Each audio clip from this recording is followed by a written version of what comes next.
내 커피숍 하는 친구가 있어. 이 친구가 해준 얘기예요. 무슨 얘기냐면은 1시에 자기 커피숍에 60 먹은 아줌마 10명이 들어오더래요. 그래갖고 야, 커피 한 잔이 6,000원, 7,000원이니까 한 7만 원 버나 보다. 근데 아줌마들이 딱 들어와서 한다는 소리가 우리가 지금 대모임을 해갖고 밥을 많이 먹어갖고 패가 불러서 3잔만 시키겠다고. 3잔만 시키겠다고. 3잔만 시키더래요. 10명이 상 3개 딱 차려 해갖고. 그랬더니 요즘 리필이 다 되잖아요. 한참 먹더니 또 있더니 와서 리필 해달라고 그러더래. 리필. 또 그 큰 컵에다 리필을 다 해준 거야. 그랬더니 다시 오더니 그러더래요. 이거 우리 귀양 리필 해준 거 우리 나눠 먹게 잔 좀 더 달라고. 그래갖고 1시부터 3시까지 10명이 3잔 시켜서 온갖 수다 그냥 다 박장대소 하고 막 깔깔거리면서 3잔 값을 내고 나가더래요. 너무 가슴이 아프더래요. 왜냐하면은 전기세도 있고 자리세도 있고 월세도 내야 되는데 저 아줌마들 10명이 들어와서 3잔만 시켜서 먹고 나가 얼마나 가슴이 아픈지 몰라요. 늙으려면 어떻게 늙어? 곱게 늙어. 늙으려면 곱게 늙어야 돼. 나이를 먹으려면은 제대로 먹어야 된다는 거예요. 나는 그래서 우리 직원들 장 보러 나갈 때 절대 못 깎게 해요. 돈 못 깎게. 그거 300원, 400원 깎아서 뭐해? 우리 직원이 지난번에 그러더라고. 자기가 저기 막 호박을 20개를 사는데 한 푼도 안 깎길래 하나 더 얹어주더래. 더 얹어주길래 아 이거 우리 신부님이 깎지 말라고 그런다고. 깎지 말란다고 그래. 나도 농사 짓는 사람이라요. 참 그 농사가 얼마나 어려운데 할머니들이 두릅 따 갖고 나오고 쑥 해 갖고 나오는 거 뭐 300원 깎는다 200원 깎는다 그러다 안 깎아주면 또 그냥 건너 갖고 사고 돌아다니면서 상처는 다 주고 다녀. 그리고 나 돈 아꼈다고. 참 그 정도로 200원 300원 깎고 돈 아낄 정도로 돈이 없으면은 그냥 집에 가만히 앉아 있어. 돌아다니지 말고. 저는 60된 여자친구들이 많아요. 진짜로. 근데 60된 분들하고 이렇게 대하면 참 편안해요. 30대 40대 이 여자들은 불편해. 불편해. 근데 60만 되면은 아주 편안해. 그리고 60이라고 얼굴이 못생긴 것도 아니야. 이뻐 다. 60은 내가 보기에는 아름답기 시작한 나이에요. 아름다운 모습으로 나이를 들어가는 것. 누가 뭐라 그래도 받아들이고 포용할 수 있는 따뜻한 나이가 저는 60이 아닌가 싶어요.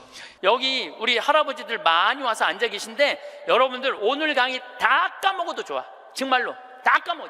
이것만 안 까먹으면 돼요. 여러분들은 무슨 일이 있어도 할머니보다 하루 먼저 죽어야 돼. 무슨 일이 있어도 누구보다 먼저 죽어? 할머니 죽으려고 그러면 너 죽지 마. 나 죽기 전에 죽지 마. 그리고 먼저 죽어야 돼요. 그러니까 여기 효자 열보다요 악처 하나가 낫다니까요. 효자가 하루 종일 같이 있어줘요? 같이 잠자줘요? 못하는 거예요. 악처가 같이 밥 먹어주고 같이 있는 거예요.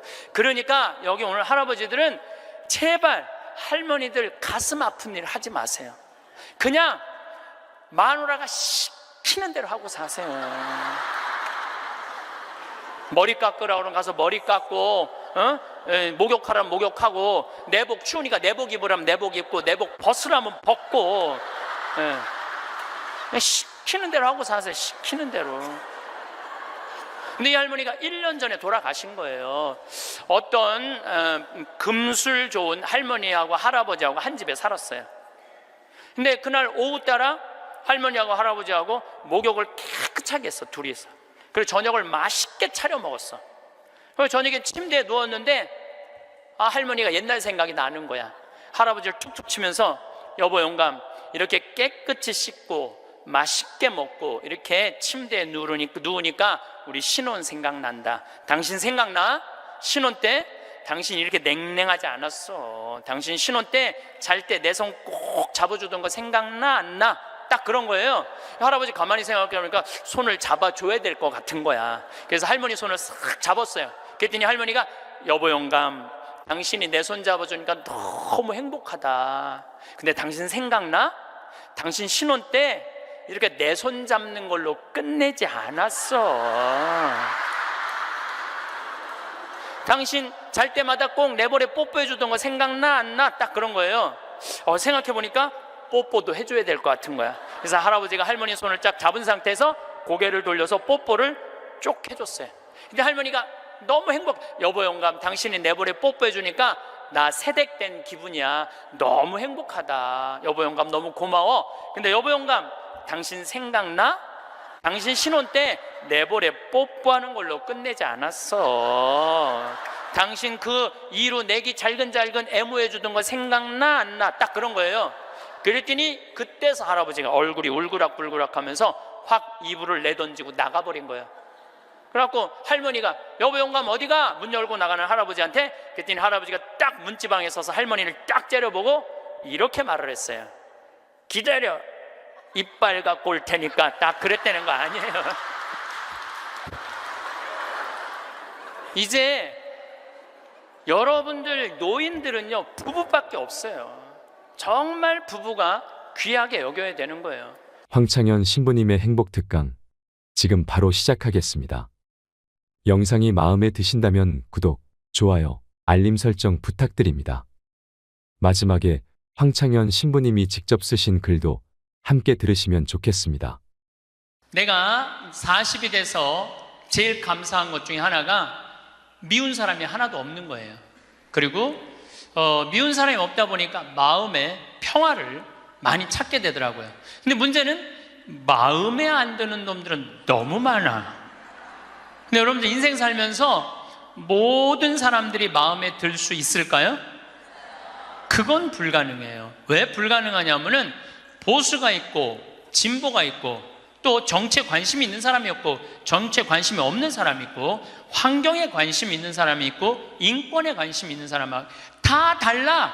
다 달랐는데 어떻게 나하고 생각이 다르다고 미워할 필요까지 있느냐 이거예요. 그냥 네모난 놈은 네모난 대로, 세모나면 세모난 대로, 동그라면 동그란 대로 인정해 주면 돼요.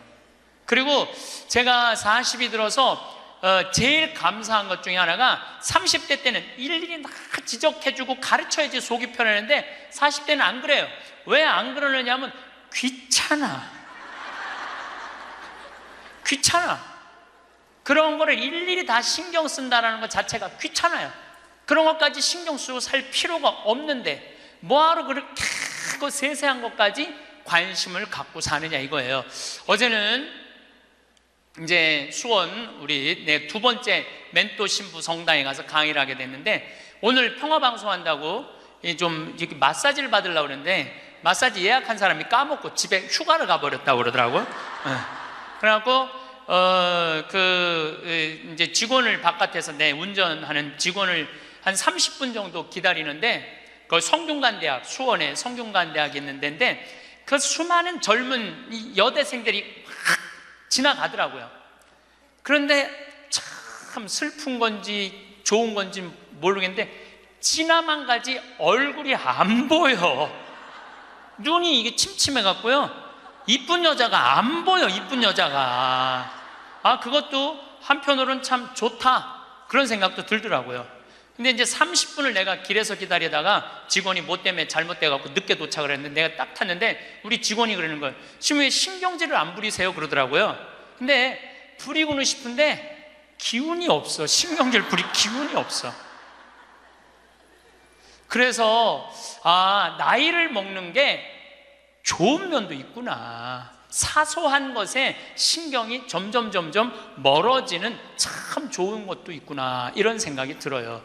제가 늘 강의 때 말씀드리지만은 우리가 모든 사람 사랑하기 쉽지 않아요. 근데 문제는 동그란 사람들이야. 마음이 예쁜 사람들은 모든 사람 사랑하려고 그래요.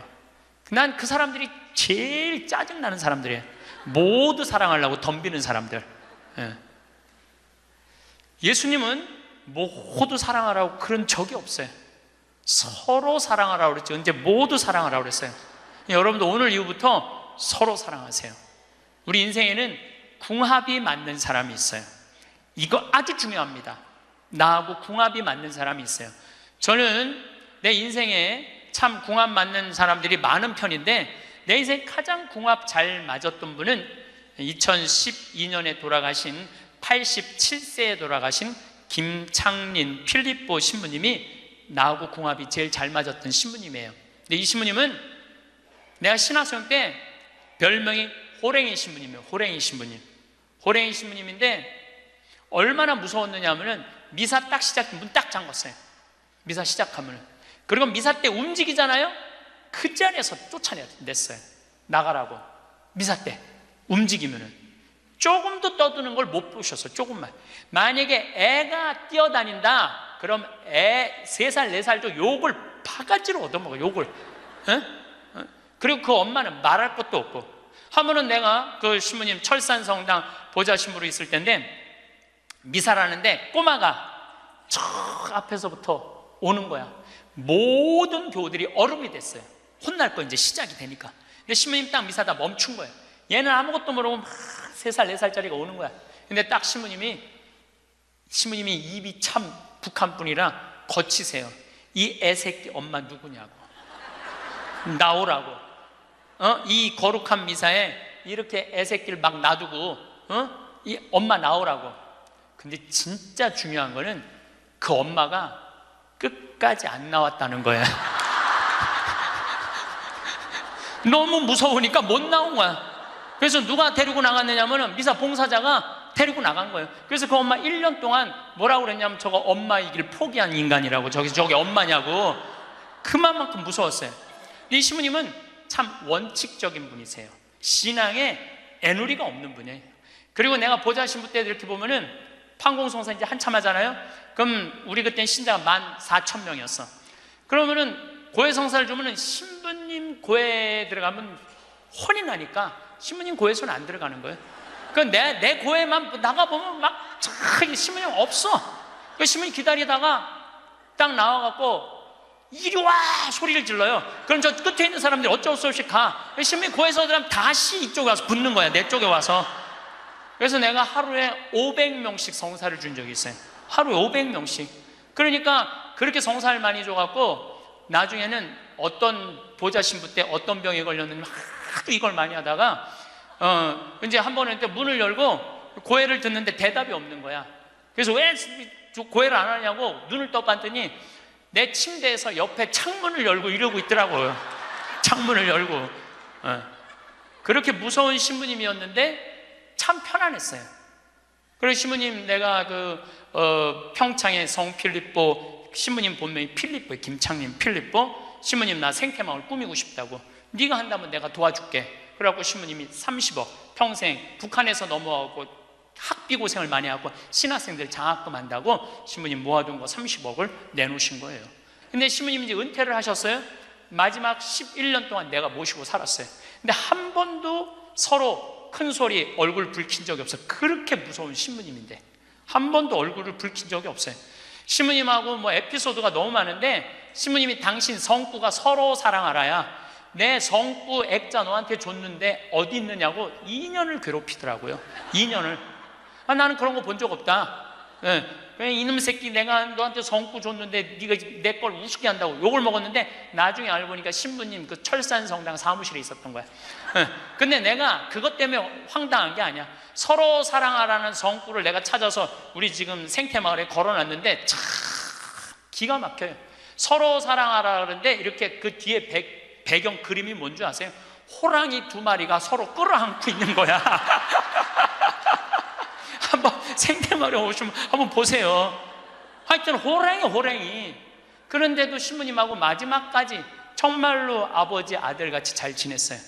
근데 이제 신부님이 2월 15일 날 입원하셨는데 뭐 이제 한 3개월 보름 정도 했는데 월요일 날 돌아가실 것 같아요. 우리 주교님들 다 모이고 교구청 신부들 다 모여갖고 돌아가신다고 그러는데 신부님이 안 돌아가시는 거야. 밤 12시가 돼도.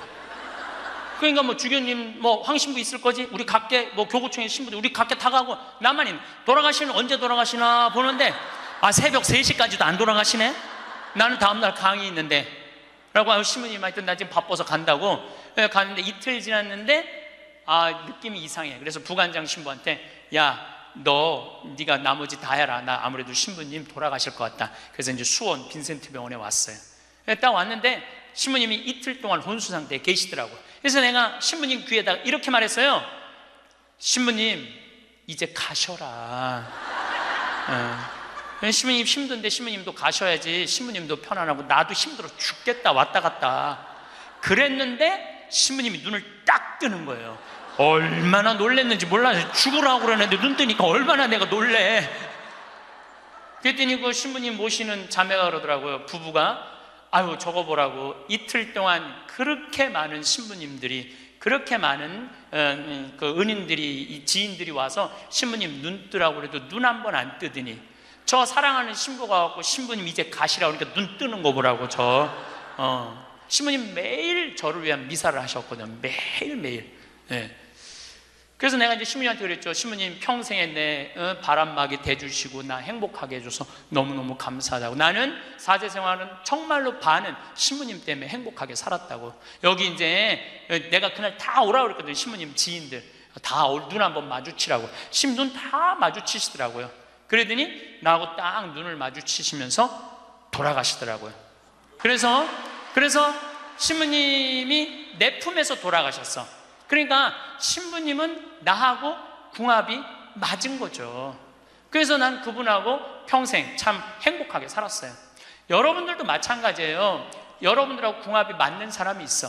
근데 이 동그란 사람 얘기, 이제 뭐 내가 옛날에 화가 나십니까에도 말씀드렸지만, 동그란 사람들은 뭐가 있냐면 예수님 사랑하는 마음이 이쁘니까 남 상처 주는 걸 못해. 왜냐하면 예수님한테 미안하니까. 남 상처 주는 걸 못하는 거야. 동그란 사람이 대림절 맞이하고 예수님 성탄 맞이하고 빠마를 탁 했는데 삐죽한 놈이 와서 한마디 해요. 빠마를 왜 그렇게 했어? 얼굴이 떡판 같잖아. 그러면 동그란 사람은요 가슴에서 피가 떨어져요. 안 그래도 얼굴 둥글럽적해갖고 스트레스 받는데 떡판이라고 그러면 얼마나 상처를 입어요. 그런데도 동그란 사람은 그 삐죽한 사람한테 싫은 소리 못해요. 기껏 텐대는 소리가 그러게 이번에 하다가 보니까 이렇게 나왔네. 다음에 내가 잘할게. 뭘 잘못했다고 다음에 잘한대. 그리고 어디 가서 우느냐면 성당 가서 운다니까요. 여기 있는 분들 많아.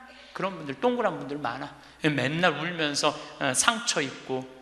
그래서 동그란 사람들 보면 여기에 구멍이 뽕뽕뽕뽕 나인 사람 많아요. 보면은. 그래서 동그란 사람들이랑 상담을 해보면은요 정말로 겉보기는 예쁜데 상처는 다 받은 사람 많아.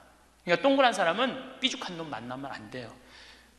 삐죽한 놈은 누구 만나게 해주면 되냐면 별난 놈 만나게. 별난. 찔러도 안 찔리는.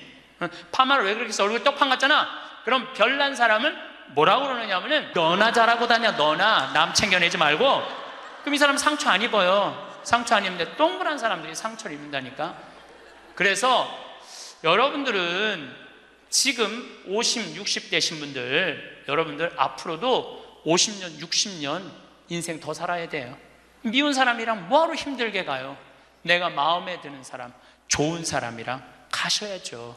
그래서 오늘 이후부터 아까도 제가 멘토 얘기했지만은 우리가 멘토를 잘 만나야 돼요. 그래서 저는 막 보면은 성격 까칠한 사람들 가능한 한 안 만나요. 연락도 안 하고. 내가 좋은 사람들은 난 연락 많이 해요. 전화도 많이 하고 밥도 자주 먹고 참 좋은 것 같아. 우리 나한테 생태마을 꿈이라고 100억 주고 잠비아에 100억 준 우리 83살 된 우리 저는 한 달에 한 번 전화해서 꼭 같이 밥 먹어요. 우리 어머니 아버지도 한 달에 한 번 꼭 같이 밥 먹고. 내가 좋은 사람만 난 전화해서 밥 먹어.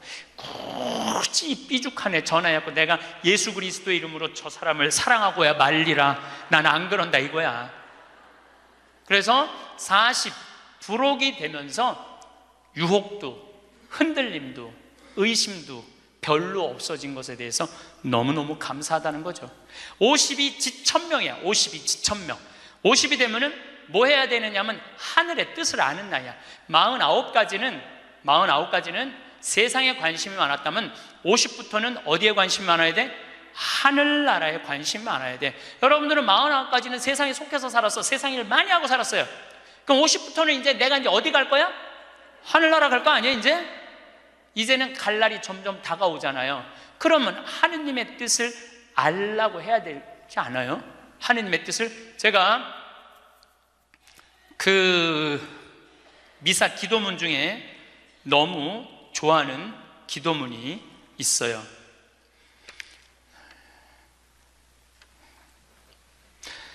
하느님 아버지 성찬의 전례 때요, 저희가 그리스도의 죽음과 부활을 기념하며 생명의 빵과 구원의 잔을 봉헌하나이다. 또한 저희가 아버지 앞에 나와 봉사하게 하시니 감사하나이다. 많이 들어봤죠?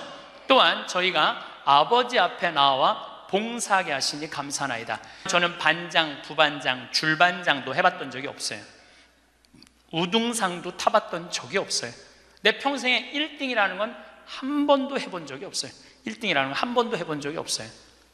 그런데 나같이 부족한 인간이, 오늘도 이제 미사 같이 봉헌하겠지만은 이 많은 교우들한테 기도를 바쳐 올릴, 또한 아버지 앞에 나와 이 많은 교우들을 위해서 미사 드리게 해주는, 또한 아버지 앞에 나와 봉사하게 해주시니 감사나이다. 난 너무너무 영광스러운 거야. 아버지 일을 하는 것에 대해서 너무 감사하는 거야. 30대 때는 하느님의 이름을 빌려서 내 일을 했어요. 30대 때는 어땠냐, 뭐가 진행이 안 되면 성질을 있는 대로 부렸어요. 30대 때는. 근데 요즘은 막 일이 진행이 안 되잖아요. 그럼 딱 내려놔요. 그리고 이렇게 말합니다. 당신이 원하는 게 아니네. 그거 딱 내려놔요. 당신이 원하는 일이면, 하느님 당신이 원하는 일이면 되겠지. 제가 작년에 잠비아에 가갖고 간호대학 수도된 걸 보고, 저 사는 맛 사는 멋 삼교 한 끼 책 파는 거 2억 인쇄 내놨다고 그랬잖아요. 그래갖고 교우들한테 1,000만 원씩 30명만 도와달라고 그랬잖아요. 그런데 2월 달에 방송에 나갔는데 4월 마지막 주에 2억 8천이 모인 거야. 2달 만에 2억 8천이. 내가 한번 모금도 나간 적이 없는데 다 전화해서 마지막 토요일에 내가 하느님한테 이렇게 기도했어요. 하느님, 왜 2천만 원이 비냐고. 진짜 그렇게 기도했어요. 진짜. 아니 내가 2억을 내놨으면 당신 3억 내놔야 될 거 아니냐고 그렇게 기도를 했는데, 그날 저녁에 종도도 다른 할머니가 나한테 전화했어요. 신부님, 당신이 기도를 하는 중에 내가 돈이 필요할 것 같아갖고 2천만 원 보냈다는 거예요. 2천만 원. 나는 기쁘지 않았어요. 기쁘지 않았어. 왜 기쁘지 않았냐면 너무 놀랐어요. 하느님이 다 듣고, 하느님 왜 2천만 원이 비냐고 그랬더니 그 저녁에 2천만 원을 채워주셨으니, 여러분들 기쁠 것 같아요? 무서울 것 같아요? 무섭죠. 와. 그래서 예수님이 너희들 많은 말 하지 말아라. 아버지가 너희가 필요한 것을 다 알고 계신다. 그래서 내가 기도를 안 한다니까요. 내가 기도를 안 해요. 내가 잠비아에 농업대학 세울까? 그랬더니 100억 갖다 줬잖아요. 그래갖고 농업대학 부지가 필요한데 그랬더니 1,000만 평 대통령이 줬잖아요. 어떻게 기도를 해? 생각만 해도 하느님이 이렇게 쏟아주는데 기도까지 해주면 나는 죽어. 이거 기도까지. 근데 나는 어떤 믿음이 있느냐 하면 지천명, 하늘의 뜻을 알아요. 하느님이 원하는 일이면 된다. 그리고 이제 잠비아에 제가 이제 4년을 다니면서 돈도 많이 이제 그 신학교, 잠비아를 쭉 다녔는데 내가 너무너무 놀란 거는 잠비아의 신자가 500만 명이에요. 그리고 내가 다니고 있는 은돌라 교구는 신자가 100만 명이야. 100만 명. 근데 신학교가 없는 거야. 잠비아의 신학생은 지금 480명이 있대요. 근데 기숙사가 없는 거야. 1, 2학년이 뭐 철학과 이렇게 다니고 이상하게 하여튼 신학 과정이 있더라고. 그래서 은돌라 교구의 반달 주교님께서 나한테 요청이 왔어요. 우리 여기 잠비아에 신학교를 좀 줘달라고. 근데 그 신학교 짓는 거 어렵잖아. 땅 이미 1,000만 평 있고 10억이면 신학교 짓거든요. 10억이면 벌써 100억 기증 받았고, 나는 농업대학만 할 생각을 했지 그 신학교 줘줄 생각을 안 했거든요. 근데 생각해보니까 이거 신학교 짓는 거 이게 정말로 의미 있는 일이구나. 이게 누구의 뜻이냐? 1,000명이라는 거야. 하느님의 뜻이구나. 그래서 요즘 이제 신학교를 이제 설계를 다 끝냈어요. 신학교 설계도 다 끝났어. 그래갖고 짓는데 이제 반달 주교님이 지난 9월달, 10월달에 한국에 들어오셨어요. 근데 또 마침 우리 수원교구의 이용훈 주교님께서 그러면은 저도 그렇죠. 우리 수원교구 주교님 이름으로 책임지고 끝까지 져주기로 두 주교님께서 사인을 딱 했어. 내가 그걸 보면서 그래, 하느님이 이렇게 역사하시는구나, 그런 걸 느끼면서 내 일을 하는 게 아니라 이제 누구 일을 해? 하느님의 일을 해. 하느님의 일을 하니까 내가 책임질 필요 있어요, 없어요? 없어. 누가 책임져야 돼? 하느님이 책임져야 돼. 그야말로 내 기도는 배째라야. 줄래면 주고 말래면 말아라. 그런데 잠비아에 이번에 미국 교우들이 20명이 따라왔어요. 그런데 참 그 사연이 기가 막히더라고요. 딸이 수의학과 다니다가 교통사고로 죽은 거야. 보나라는 아이인데 24살인가 6살에. 근데 그 딸 생일날 잠비아에서 보나 샘이라고 샘을 판 거예요. 근데 그분들이 그 주교님을 만나더니 우리도 잠비아에 신학교 짓는데 자기네들이 가능한 한 100만 달러 다 모아보겠다는 거예요. 이게 그러니까 내가 그런 일을 저지르는 게 아니라 하느님이 알아서 하는 거야. 나는 뭐만 해? 심부름만 하는 거야. 또한 아버지 앞에 나와 봉사하게 하시니 감사하나이다. 여러분들 여기 50대신 분들, 50 넘으신 분들 아직도 세상 것에 연연하고 매달린다면 언제 1000명 하늘의 뜻을 알 거예요. 이제 이 세상 돌아가는 삼라만상 이치 다 할 나이 아니에요. 50이 되면은. 그렇다면은 내가 이 세상에서 하나라도 더 가지고 끝나는 게 아니고 이 세상에서 하느님 보시기 좋은 일을 하고 가는 게 중요하다는 거예요. 욕심을 버리시면은요, 여러분들 마음 안에 기쁨이 있어. 저는 요즘 미사 때마다 이 여의도 광화문에 그냥 맨날 토요일마다 강의가 있으니까 여기 못 오거든요. 근데 미사 때마다 저 100만 명이 아무 사고 없이 크게 서로 막 경찰이 막 최루탄 물대포 쏘고 이런 일 없이 우리의 의사를 잘 표현하게 해달라고 아무 사고 없이 기도해요.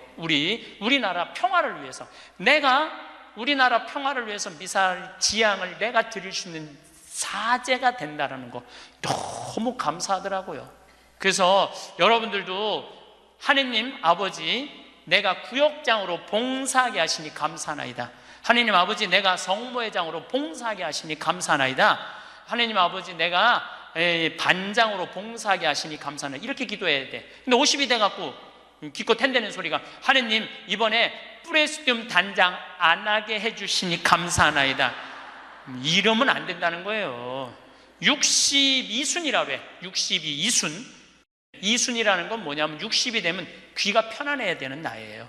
60. 화가 나지 말아야 돼. 누가 내 욕을 해도 화가 나지 말아야 돼. 근데 60 된 분들 막 누가 내 욕을 해. 그럼 뭐라 그래? 나를 내가 산전수전 다 겪었는데 날 뭘로 보고 내 욕을 해? 내가 이놈을 뻔때를 보여주리라.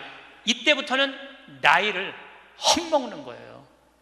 누가 내 욕을 해도 화가 나지 말아야 돼. 내 커피숍 하는 친구가 있어. 이 친구가 해준 얘기예요. 무슨 얘기냐면은 1시에 자기 커피숍에 60 먹은 아줌마 10명이 들어오더래요. 그래갖고 야 커피 한 잔이 6,000원 7,000원이니까 한 7만원 버나보다. 근데 아줌마들이 딱 들어와서 핸대는 소리가 우리가 지금 개모임을 해갖고 밥을 많이 먹어갖고 패가 불러서 3잔만 시키겠다고. 3잔만 시키겠다고. 3잔만 시키더래요. 10명이 상 3개 딱 차려 해갖고. 그랬더니 요즘 리필이 다 되잖아요. 한참 먹더니 또 있더니 와서 리필 해달라고 그러더래. 리필. 또 그 큰 컵에다 리필을 다 해준 거야. 그랬더니 다시 오더니 그러더래요. 이거 우리 귀양 리필 해준 거 우리 나눠 먹게 잔 좀 더 달라고. 그래갖고 1시부터 3시까지 10명이 3잔 시켜서 온갖 수다 그냥 다 박장대소 하고 막 깔깔거리면서 3잔 값을 내고 나가더래요. 너무 가슴이 아프더래요. 왜냐하면은 또 전기세도 있고 자리세도 있고 월세도 내야 되는데 저 아줌마들 10명이 들어와서 3잔만 시켜서 먹고 나가 얼마나 가슴이 아픈지 몰라요.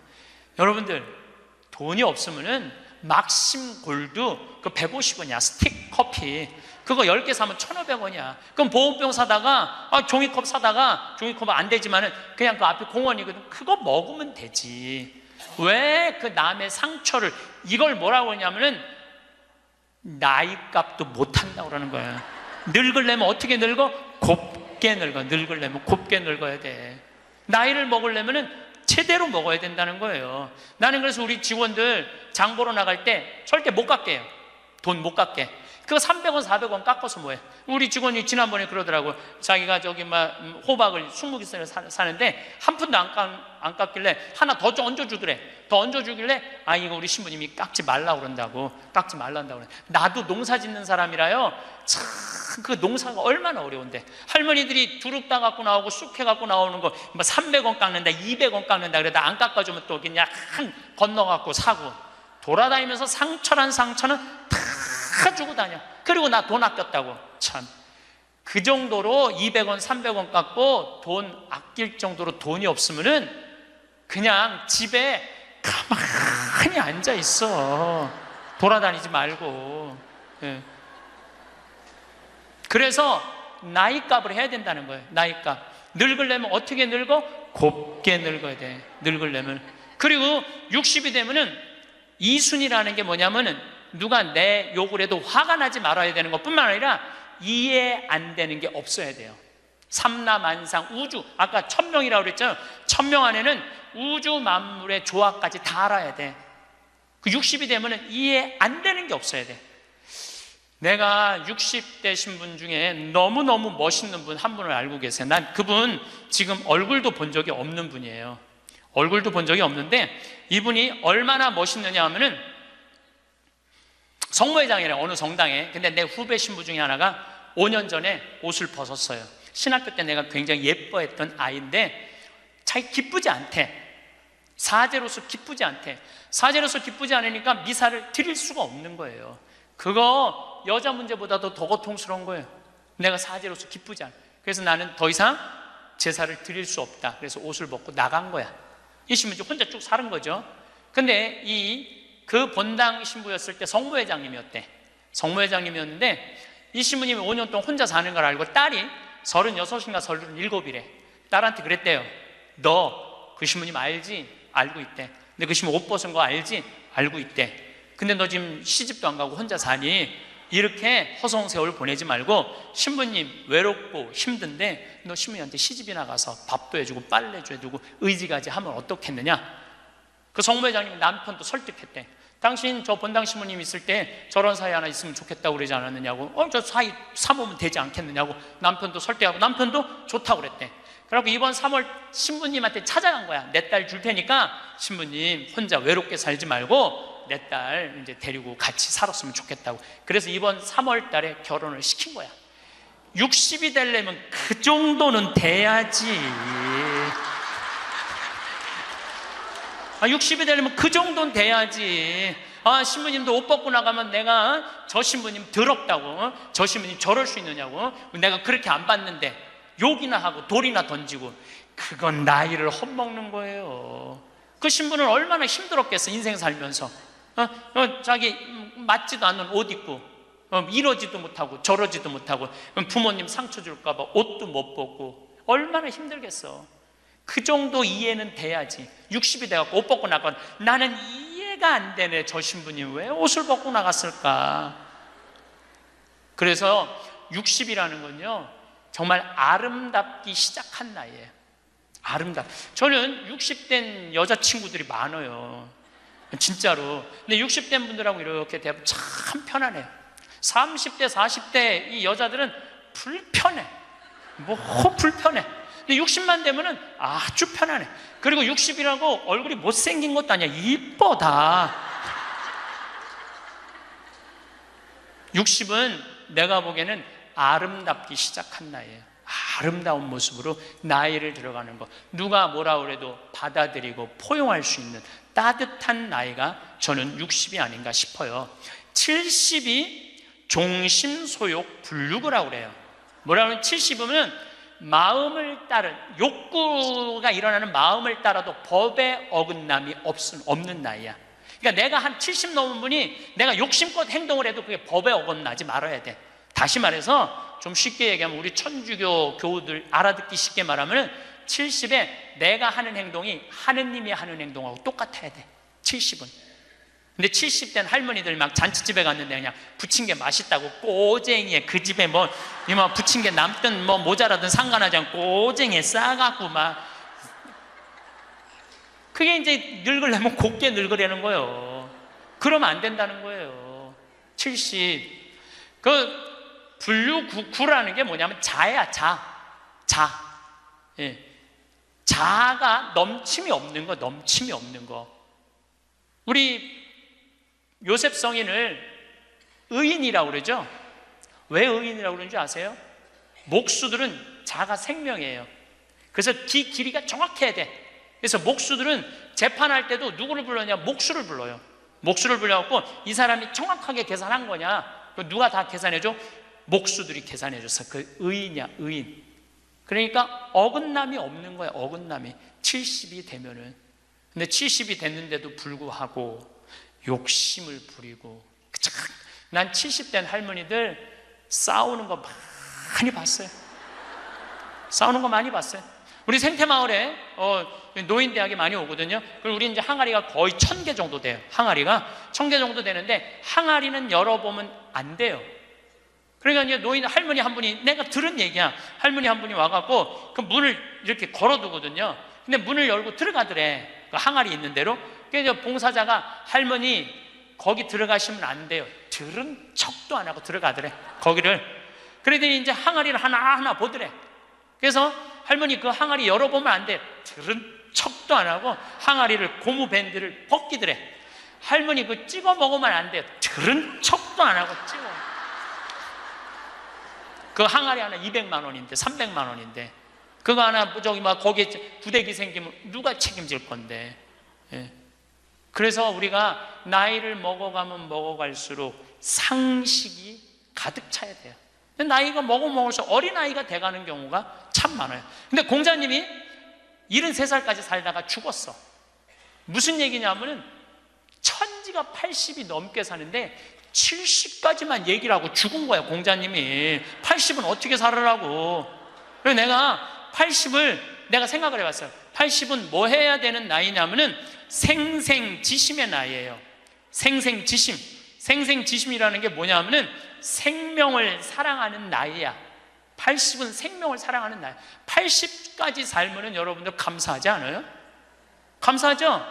저는 46세 위암 수술을 하고 매년 가을마다 단풍 구경을 가요. 매년 셋째 주 월요일 날 우리 부관장 출신 신부들하고 단풍 구경을 가는데 너무너무 아름답더라고. 그때 내 기도문이 뭐냐면, 하느님 올해도 단풍을 보게 해주셔서 감사합니다. 이렇게 아름다운 단풍을 보게 해주셔서 감사합니다. 근데 80이 된 분들은 단풍을 몇 번을 보는 거야? 80번을 보는 거 아니에요. 얼마나 감사해. 근데 80 먹은 할머니들 뭐 다리도 아프고 허리도 아프고 뭐 귀찮지. 근데 이렇게 말해요. 늙으면 죽어야 돼. 사는 게 귀찮아. 사는 게 재미가 하나도 없어. 내가 인생 살아보니까 믿을 놈 한 놈도 없어. 머리 검은 짐승한테는 잘해주는 게 아니야. 80 먹은 할머니가 이렇게 부정적인 얘기를 하면은요, 이 할머니는 인생을 실패한 할머니예요. 실패한 거 아니에요? 생명을 사랑하는 나이. 오늘도 이렇게 하루를 나한테 선물로 주신 하느님한테 감사하다고. 진달래를 보면 이번에도 한 번 더 이 아름다운 진달래를 보게 해주셔서 감사하다고. 단풍을 보면 이 아름다운 단풍을 한 번 더 보게 해주셔서 감사하다고. 살아있음에 대해서 감사하고.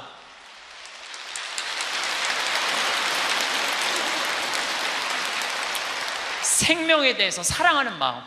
예.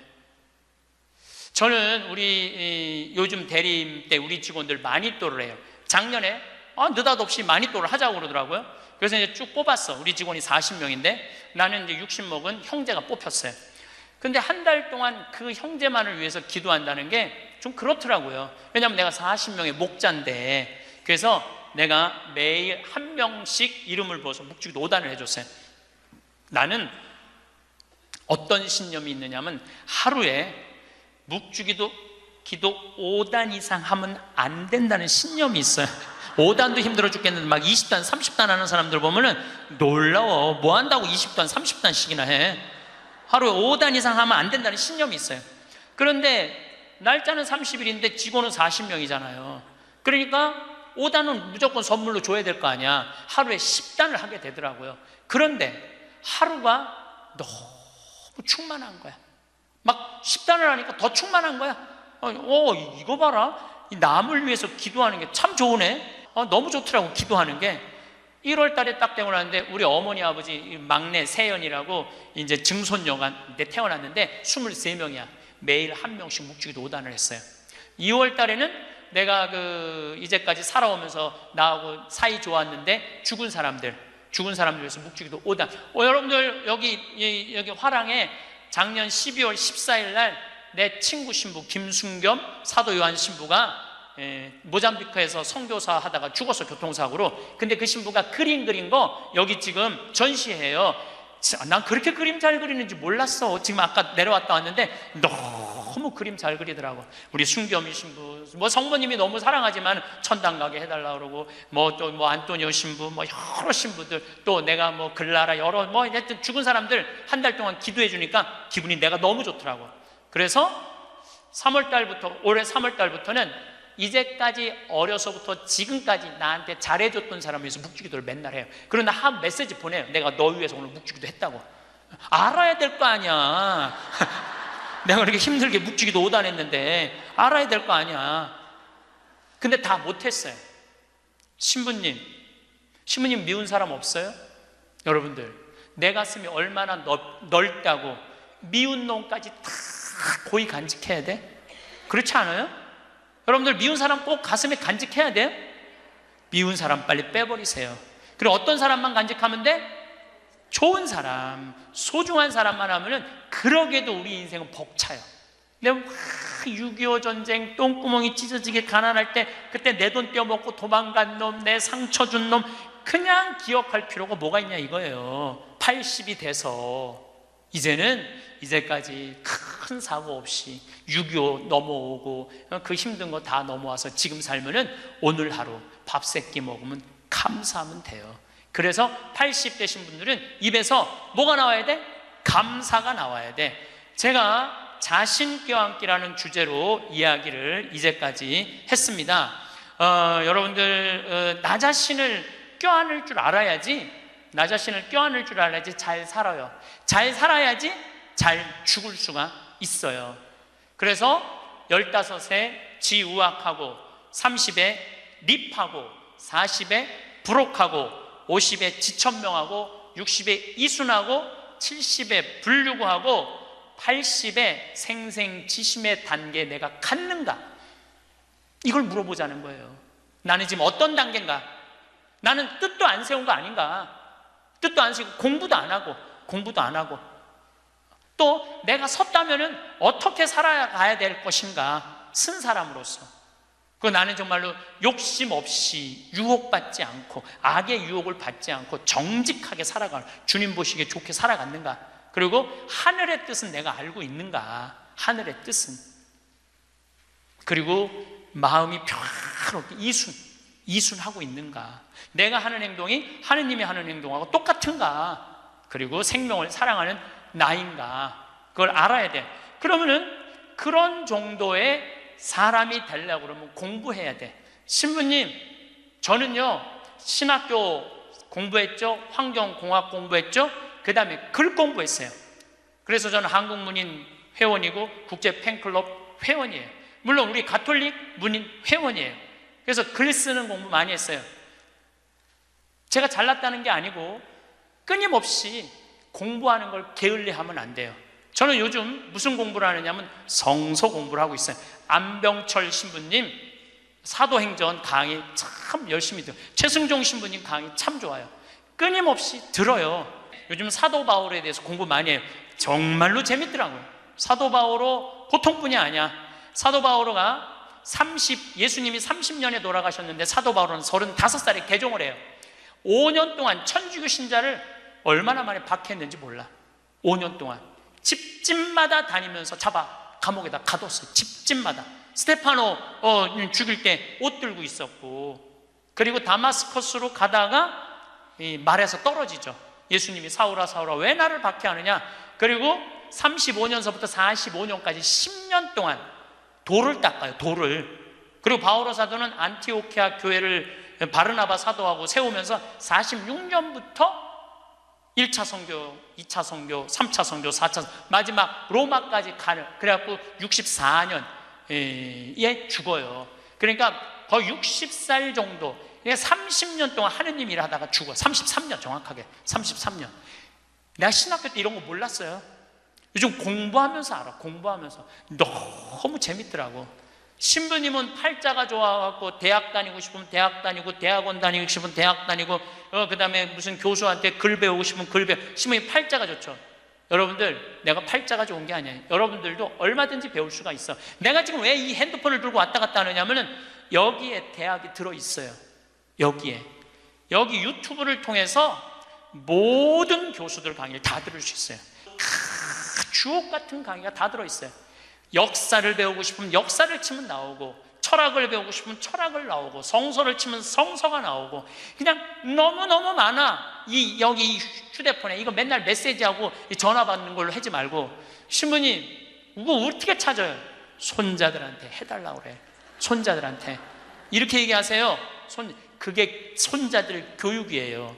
얘야, 나 소크라테스 변론이라는 거 듣고 싶은데, 변론이라는 걸 듣고 싶은데 이거 좀 내가 누르면 바로 나오게 해줘라. 그럼 걔 그거 찾아서 걔도 공부해. 맨날 게임만 하다가 할머니가 이거 좀 깔아달라고 그러면 걔 기가 막히게 깔아줘요. 누르면 나와. 누르면 맨날 요즘 뭐 대통령 욕하는 거 이런 거 텔레비 여러분들 영혼. 내가 왜 대통령 욕 안 했는지 알아요? 내 입이 싫어서 안 한 거예요. 내 입이. 지금 얼마나 이 아름답고 멋있는 일이 많은데 그런 거에 내 영혼, 여러분들 영혼 망가질 거 하나 없어요. 결국은 내가 서야 돼. 내가 깨우쳐야 돼. 배우고 익히니 이 또한 기쁘지 아니한가? 라는 우리 공자님 말씀대로 저는 여러분들이 공부했으면 좋겠어요. 공부를 하면은요, 소크라테스 말씀처럼 지식은 덕으로 가고 덕은 곧 행복으로 이어진다는 거예요. 그래서 우리 교우들 열심히 공부하셔서 조금 더 성숙한 사람으로 변화되어 나갔으면 좋겠어요. 영광송 바치겠습니다. 성부와 성자와 성령의 이름으로. 영광이 성부와 성자와 성령께. 성부와 성자와 성령의 이름으로. 아멘. 감사합니다. 시작 기도 바치겠습니다. 성부와 성자와 성령의 이름으로. 이 기도는 동아일보에 어느 95살 되신 분의 회한을 적은 내용입니다. 어느 95세의 어른의 수기. 나는 젊었을 때 정말 열심히 일했습니다. 그 결과 나는 실력을 인정받았고 존경을 받았습니다. 그 덕에 65세 때 당당한 은퇴를 할 수 있었죠. 그런 내가 30년 후인 95살 생일 때 얼마나 후회의 눈물을 흘렸는지 모릅니다. 내 65년의 생애는 자랑스럽고 떳떳했지만 이후 30년의 삶은 부끄럽고 후회되고 비통한 삶이었습니다. 나는 퇴직 후 이제 다 살았다. 남은 인생은 그냥 덤이다 라는 생각으로 그저 고통 없이 죽기만을 기다렸습니다. 덧없고 희망이 없는 삶. 그런 삶을 무려 30년이나 살았습니다. 30년의 시간은 지금 내 나이 95세로 보면 3분의 1에 해당하는 기나긴 시간입니다. 만일 내가 퇴직할 때 앞으로 30년을 더 살 수 있다고 생각했다면 난 정말 그렇게 살지는 않았을 것입니다. 그때 나 스스로가 늙었다고, 뭔가를 시작하기에는 늦었다고 생각했던 것이 큰 잘못이었습니다. 나는 지금 95살이지만 정신이 또렷합니다.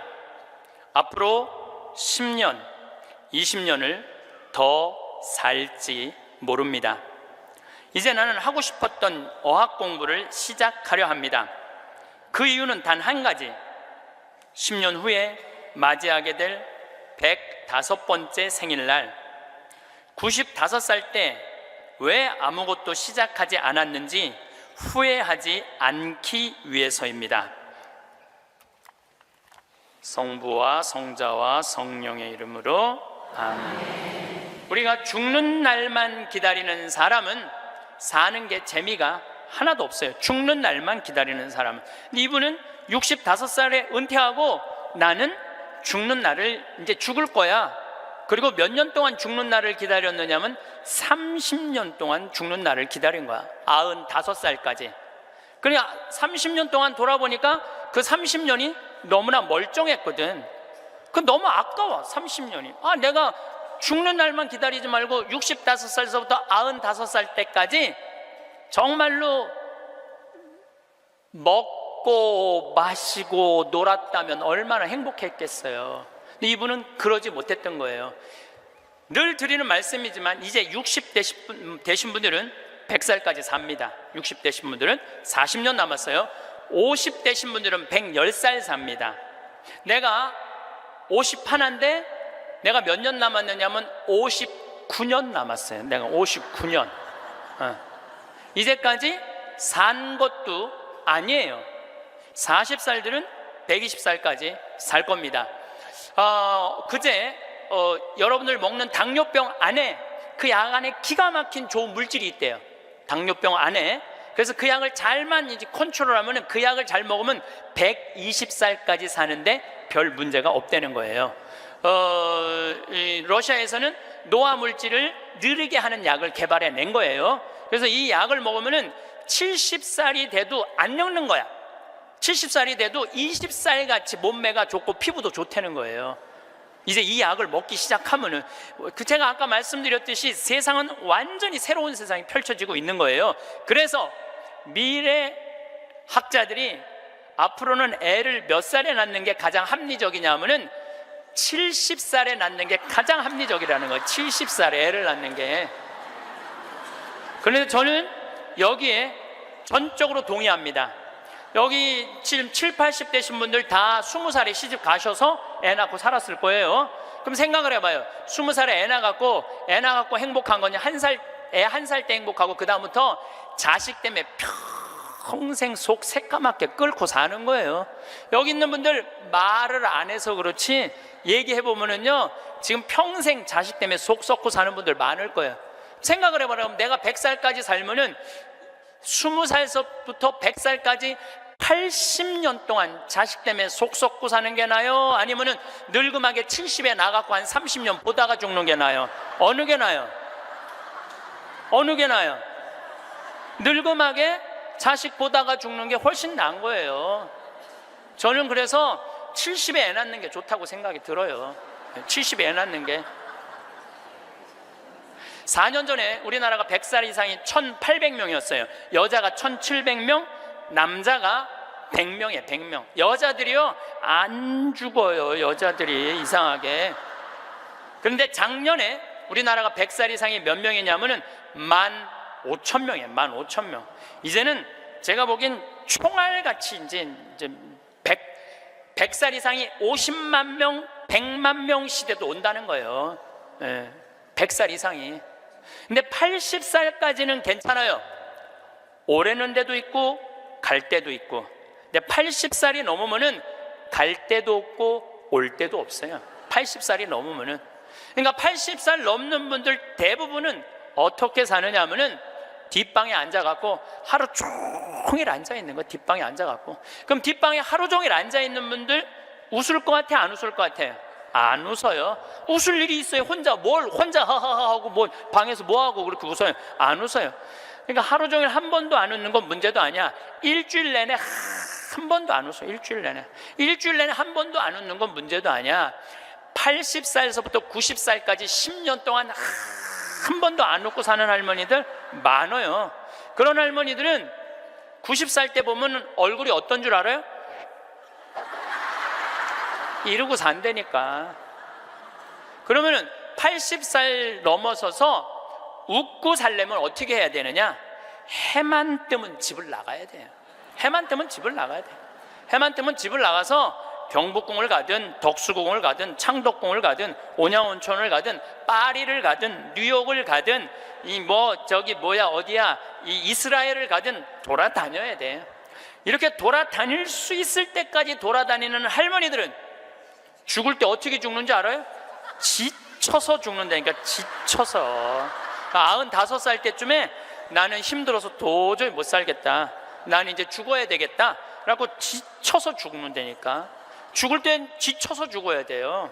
근데 어떤 분이 자기도 미치냐고 자식도 미치게 하는 분이 어떤 분이냐면은 80살에서부터 90살까지 돈 쓰는 거 무서워갖고 한 번도 바깥에 안 나가는 사람들. 이런 사람들은 10년 동안 안 움직이면요 허벅지에 뼈밖에 없어요. 근육이 하나도 없어요. 이분들은 90살에 할 수 있는 일은 딱 한 가지예요. 누워서 똥오줌 싸는 거예요. 90살에 똥오줌을 싸기 시작하면요 삶의 질은 완전히 바닥으로 떨어지는 거예요. 싸는 본인도 힘들고 치는 자식들도 힘든 거예요. 생각을 해봐요. 여러분들 90살이 싸는 똥이랑 1살이 싸는 똥이 같아? 이건 달라요. 1살이 싸는 똥은 향이라도 나지. 향이라도 나요. 90살이 싸는 똥은 서로 못 견디는 거예요. 여러분들이 자식한테 줄 수 있는 최고의 선물은 뭔지 아세요? 내 발로 마지막까지 화장실 가 주는 게 자식한테 줄 수 있는 마지막 선물이에요. 그러려면 어떻게 해야 돼? 나가야 돼. 무조건 돌아다녀야 돼요. 무슨 돈으로? 집 잡혀서 돌아다녀요. 집 잡혀서 돌아다니세요. 자식한테 물려줄 생각하지 말고. 여러분들이 만약에 70살에 다 살았다고 생각하고 자식들한테 재산을 물려주는 순간 여러분들은 자식 잃어버리고 재산 잃어버리고 인생 잃어버리는 거예요. 여러분들 70살에 자식들한테 재산 주면은 자식이 계속 찾아오고 용돈 주고 찾아와요, 안 찾아와요? 용돈도 안 주고요, 찾아오지도 않아요. 그래서 이번 10월 2일 날 노인의 날 무슨 법이 발효가 됐느냐면 불효자 방지법이 발의가 됐어요. 불효자 방지법. 불효자 방지법이 뭐냐면은 내가 재산 주고 다 줬는데, 집도 줬는데 자식이 용돈도 안 주고 찾아오지도 않으면은 내가 준 재산, 내가 준 집을 다시 찾아올 수 있는 법 아니에요. 예, 그냥 다시 찾아올 수 있는 건, 넌 용돈도 안 주고 나 책임도 안 지니까 원래 내 자산이니까 내 다시 갖고 올게. 그런데 70살이 넘어서 법원에 다시 준 재산 찾아오겠다고 법원에 소송 걸 수 있는 할머니들이 몇 명이나 될 것 같아요? 그냥 참고 사는 거예요. 참고, 속은 새카맣게 참고 사는 거야. 그러니까 가만히 보니까 만만한 게 나야, 나. 예, 왜냐하면 저 신부님한테 찾아가면 저 신부님은 나를 받아줄 것 같은 생각이 드는 거지. 그러니까 나한테 70살 넘은 분들이요 전화해갖고요, 신부님 사정 얘기 다 해요. 나 자식들한테 재산 주고 다 줬는데 자식들 박사 사업하고 잘 사는데 나 찾아오지도 않는다고. 그런데 나 너무 멀쩡하다고, 나 아직도 건강하다고, 나 평창에 가고 설거지도 할 수 있고 빨래도 할 수 있고 다 할 수 있다는 거예요. 청소도 할 수 있고. 그래서 나 신부님하고 같이 살고 싶다는 그런 분들 많아. 요즘 나하고 살자는 여자가 너무 많아.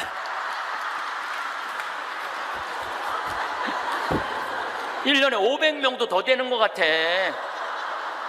그래서 제가 그 편지들을요 지금은 다 모아놔요. 왜 모아놓냐면 그 내용이 기가 막혀요. 내용이, 내가 신부님 자식을 어떻게 키워서 어떻게 성공시키고 어떻게 재산을 물려줬는데 나한테 이럴 수가 있느냐고 그렇게 구구절절 편지 쓰는 분이 많아요. 그런데 그 자식 재산은 찾아올 생각하지 않고 내가 자식보다 낫게 생각이 드는 거지. 나하고 살자고.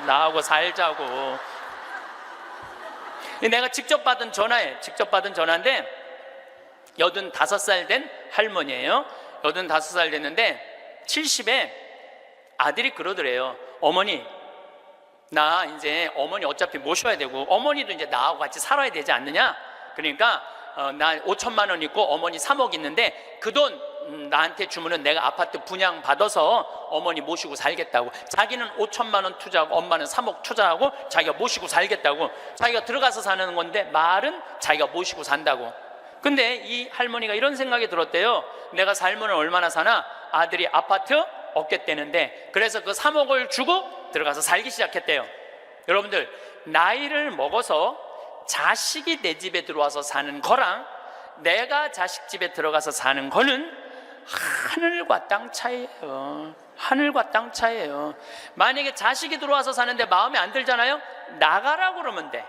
근데 만약에 내가 자식하고 같이 살겠다고 합쳤는데 자식이 너무 마음에 안 들어, 며느리가 너무 마음에 안 들어, 그리고 대개 80된 분들은 며느리가 몇 살쯤 되냐면 60살쯤 돼요. 이 60살쯤 되는 며느리는 눈에 뵈는 게 없는 사람들이에요. 그럼 누가 나가야 돼? 80살짜리가 들고 나가야 돼요. 80살짜리가 나가야 돼요. 이게 현실이에요, 현실. 제가 며칠 전에도 들은 얘기예요. 6억을 들고 할머니가 아들 집으로 들어갔대요. 아들 집으로 6억을 들고 들어가든 60억을 들고 들어가든 그건 아무 상관이 없어요. 자식 집에 들어가서 사느냐 안 사느냐, 그게 중요한 거예요. 그런데 6억을 들고 들어갔는데 냉장고에 있는 사과도 마음대로 못 먹겠더라는 거예요. 왜냐하면 이거 혹시 며느리가 손자 주려고 갖다 놓은 거 아닌가. 그래서 전화를 했는데요. 얘야, 나 이거 먹어도 되느냐고. 왜 그러고 사느냐 이거예요. 그냥 혼자 편안하게 6억짜리면 3억짜리 아파트 가고 3억은 은행에다 넣어놓고 한 달에 100만 원만 써도 30년을 먹고 살 수 있는데 왜 그렇게 사느냐 이거예요. 그리고 이제 여러분들의 인생의 주인공은 누구냐면 여러분들이에요. 자식이 여러분들 효도할 수 없어요. 이제는 효도는 할 수 없는 세상이에요. 제가 아주 단언을 합니다. 여러분들, 효도는 할 수도 없고 받아 먹을 수도 없는 세상이에요. 생각을 해봐요. 여러분들 110살까지 산다고 생각을 해봐요. 110살 먹은 엄마가 90살 먹은 아들한테 전화해갖고 얘야, 너 왜 나 요즘 안 찾아와? 그러면은 90살 먹은 아들이 당황스러울 거예요. 엄마 아직도 안 죽은 건가? 죽었는지 안 죽었는지 헷갈리는데, 가끔씩 엄마가 전화해갖고 너 왜 나 안 찾아오냐면 아들이, 90살 먹은 아들이 당황스러울 것 같아요, 안 당황스러울 것 같아요? 살았는지 죽었는지도 몰라요. 90살 된 아들은. 막말로 여기 계신 분들 지금 8, 90된 어머니 하루에 몇 번 생각해요? 떨어져 살면은 일주일에 한 번도 생각 안 할 때도 많을 거예요. 일주일에 한 번도. 근데 엄마는 오로지 자식만 생각하는 거야. 왜? 자기 인생을 살 줄 몰라서 그러는 거예요. 자아실현이 뭔지 몰라서 그런 거예요. 자아실현. 자기 인생을 산 사람은 자식이 있든 없든, 자식이 찾아오든 안 찾아오든 아무 상관없이 자기 인생을 살아요. 근데 자기의 삶이 없는 사람은 오로지 자식만 쳐다보고 110살 때도 90살 먹은 아들한테 너 왜 나 안 찾아와? 나 너밖에 없는데. 그럼 아들이 엄마가 지금 죽었다가 살아난 건지 살았다가 죽은 건지 이거 헷갈린다니까요, 아들이. 이제는 효도는 없는 시대, 효도는 없는 시대예요. 그러니까 이제 85된 분이 70살 때 들어가서 아들하고 살기 시작했대요. 근데 75이 돼도 안 죽고 80이 돼도 안 죽더래. 근데 나이를 먹으면 먹을수록 여러분들 돈이 더 필요해요. 돈이 더 필요해. 나이를 먹으면 먹을수록. 그래갖고 83살에 아들한테 500만 원만 달라고 그랬대요. 왜냐하면 3억을 줬으니까 500만 원을 달라고 그럴 자격이 있는 거죠. 근데 그때부터 아들이 2년 동안 말을 안 하더래요. 말을 안 하더래요. 저는 아들 편이에요. 생각을 해봐요, 여러분들. 이 아들은 엄마하고만 살아요? 60살 된 며느리하고 사는 거예요. 며느리가, 아내가 맨날 뭐라고 그럴 것 같아? 나 저 시어머니하고 사는 거 지겨워. 당신 택해.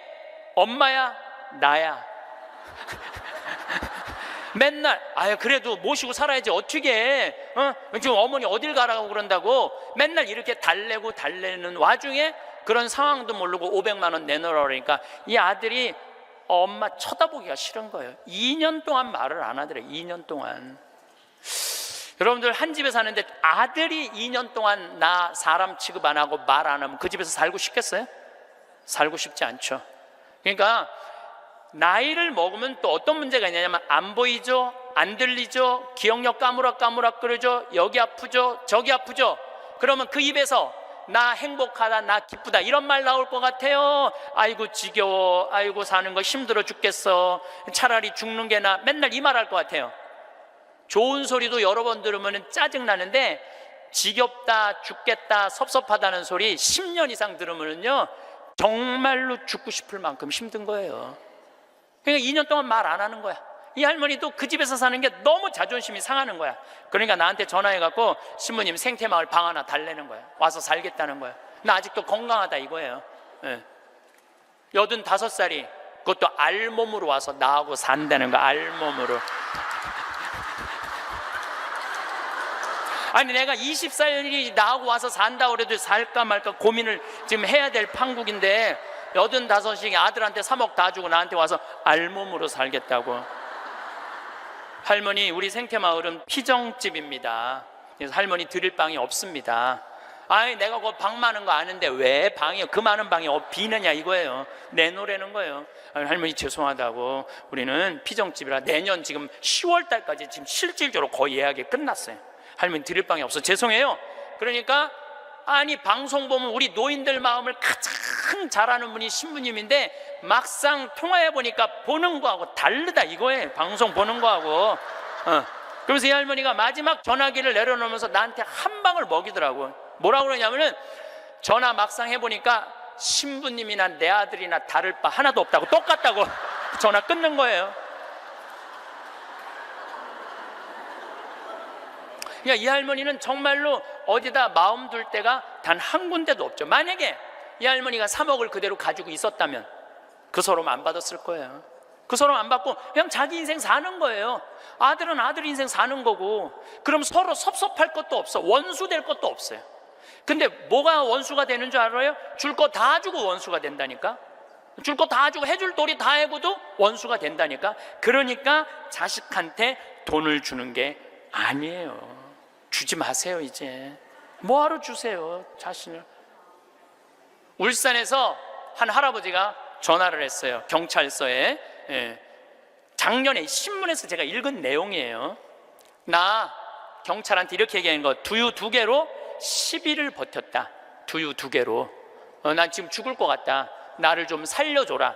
그래서 경찰이 가서 문을 따보니까 할아버지가 뼈밖에 안 남은 거야. 10일 동안 두유 2개로 먹었으니 뭐가, 물 10일 먹은 거하고 똑같잖아요. 그래갖고 이 할아버지 뭐 누구 돌볼 사람 없나 했더니 할머니가 1년 전에 돌아가신 거야. 여기 우리 할아버지들 많이 와서 앉아 계신데 여러분들 오늘 강의 다 까먹어도 좋아. 정말로 다 까먹어. 이것만 안 까먹으면 돼요. 여러분들은 무슨 일이 있어도 할머니보다 하루 먼저 죽어야 돼. 무슨 일이 있어도 누구보다 먼저 죽어? 할머니 죽으려고 그러면 너 죽지 마. 나 죽기 전에 죽지 마. 그리고 먼저 죽어야 돼요. 그러니까 여기 효자 열보다요 악처 하나가 낫다니까요. 효자가 하루 종일 같이 있어줘요? 같이 잠자줘요? 못하는 거예요. 악처가 같이 밥 먹어주고 같이 있는 거예요. 그러니까 여기 오늘 할아버지들은 제발 할머니들 가슴 아픈 일 하지 마세요. 그냥 마누라가 시키는 대로 하고 사세요. 머리 깎으라 그러면 가서 머리 깎고, 목욕하라면 목욕하고, 내복 추우니까 내복 입으라면 내복 입고, 내복 벗으라면 벗고, 시키는 대로 하고 사세요. 시키는 대로. 근데 이 할머니가 1년 전에 돌아가신 거예요. 어떤 금술 좋은 할머니하고 할아버지하고 한 집에 살았어요. 근데 그날 오후 따라 할머니하고 할아버지하고 목욕을 깨끗하게 했어, 둘이서. 그리고 저녁을 맛있게 차려 먹었어. 그래서 저녁에 침대에 누웠는데 할머니가 옛날 생각이 나는 거야. 할아버지를 툭툭 치면서 여보 영감, 이렇게 깨끗이 씻고 맛있게 먹고 이렇게 침대에 누우니까 우리 신혼 생각난다. 당신 생각나? 신혼 때 당신이 이렇게 냉랭하지 않았어. 당신 신혼 때 잘 때 내 손 꼭 잡아주던 거 생각나 안 나? 딱 그런 거예요. 할아버지 가만히 생각해보니까 손을 잡아줘야 될 것 같은 거야. 그래서 할머니 손을 싹 잡았어요. 그랬더니 할머니가 여보 영감, 당신이 내 손 잡아주니까 너무 행복하다. 근데 당신 생각나? 당신 신혼 때 이렇게 내 손 잡는 걸로 끝내지 않았어.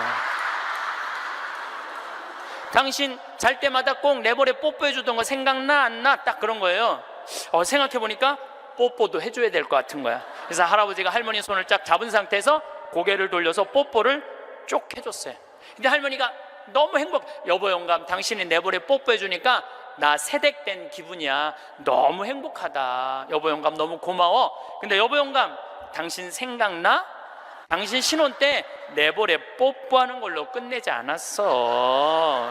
당신 그 이로 내기 잘근잘근 애무해 주던 거 생각나 안 나? 딱 그런 거예요. 그랬더니 그때서 할아버지가 얼굴이 울그락불그락 하면서 확 이불을 내던지고 나가버린 거예요. 그래갖고 할머니가 여보 영감 어디가? 문 열고 나가는 할아버지한테, 그랬더니 할아버지가 딱 문지방에 서서 할머니를 딱 째려보고 이렇게 말을 했어요. 기다려, 이빨 갖고 올 테니까. 딱 그랬다는 거 아니에요. 이제 여러분들 노인들은요 부부밖에 없어요. 정말 부부가 귀하게 여겨야 되는 거예요. 그런데 이 할머니가 1년 전에 돌아가신 거예요. 딸은 하나 있는데 교통사고 나고 인사불성이 된 거예요. 딸은 인사불성이 된 거예요. 누구 돌볼 사람 없나 했더니 이 할아버지 3층짜리 빌딩을 갖고 있었던 할아버지야. 3층짜리 빌딩을 갖고 있고 그 옆에 4평을 달아서 거기서 폐지를 모으고 살았던 거예요. 거기서 월세도 나오는데 이 할아버지는 버는 법은 배웠는데 쓰는 법을 못 배운 할아버지예요. 쓰는 법을 못 배운 할아버지. 여기 계신 분들도 많습니다. 예, 많아요. 정말로 개처럼 벌어서 짐승같이 써야 되는데 개처럼 벌어서 개처럼 쓰는 사람들 많아요. 제대로 돈의 가치답게 쓰지 못한 분들 너무너무 많아요. 많은 경우 여러분들 폐지 줍고 다니는 분들 많죠. 할머니 할아버지 그런 분들 중에 대개 자식들한테 몇 천만 원 몇 억씩 다 주고 자기는 폐지 줍고 다니는 사람들 많아요. 실질적으로. 그러시지 마세요. 내가 행복해야 돼요. 내가 행복한 게 자식 도와주는 거예요. 그래서 제가 여러분들한테 보너스 하나 꼭 하시라고, 돈 안 들고도 할 수 있는 보너스. 내년 나중에 얘기지만은 내년 3월 25일부터 4월 20일 사이에 여기 해화동 서울대학병원에 가세요.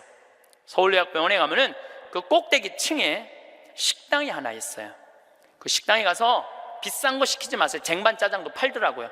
그럼 3명이 갖고 쟁반짜장 15,000원짜리 시키면은 셋이서 충분히 먹어. 거기서 한 11시 반쯤에 가세요. 괜히 12시 막 그 의사들 막 직원들 올라올 때 그때 가서 먹지 말고 미리 한 11시 반쯤에 가서 거기 가서 쟁반짜장을 드세요. 왜 거기서 쟁반짜장을 먹으라고 말씀드리느냐 하면은 거기서 보이는 경치가 경복궁, 창덕궁, 창경궁, 비원, 청와대까지 다 보이는데 막 새순이 막 돋아날 때 그 경치가요 너무 멋있어요. 나도 서울대병원에 이제 1년에 한 번씩 강의를 가는데 거기서 식사 대접을 받았는데 거기서 밥을 먹는데 이렇게 내려다 보니까요 조선 27대 왕 부럽지 않더라고요. 거기서 아니 어떤 왕이 거기서 내려다보고 왕궁을 내려다보고 밥을 먹는 사람이 어디 있어. 꼭 기억하셨다가 내년에는 돈 드는 게 아니야. 그냥 전철 타고 가서 그냥 들고 올라가서 몸빼바지 입지 말고 그날은 좀 럭셔리하게 입고, 예, 그날은 좀 럭셔리하게 입고 내려다 보세요. 얼마나 아름다운가. 조선의 왕궁이 얼마나 멋있는가. 돈 안 들고도 볼 수 있는가. 정말 그런 데가 없어 세상에. 그런 데 가세요. 그리고 우리나라는 그렇게 멋있는 데가 너무 많아요. 너무 많아요. 돈 많이 안 들고도 하루에 그저 5,000원, 10,000원만 들고 여기 춘천 막 벚꽃 필 때 전철 타고 춘천만 갔다 와도 얼마나 멋있어요. 나중에 하지 말고 제발 무슨 돈으로 집 잡혀서 나중에 하지 말고 제발 그렇게 좀 다녀오세요.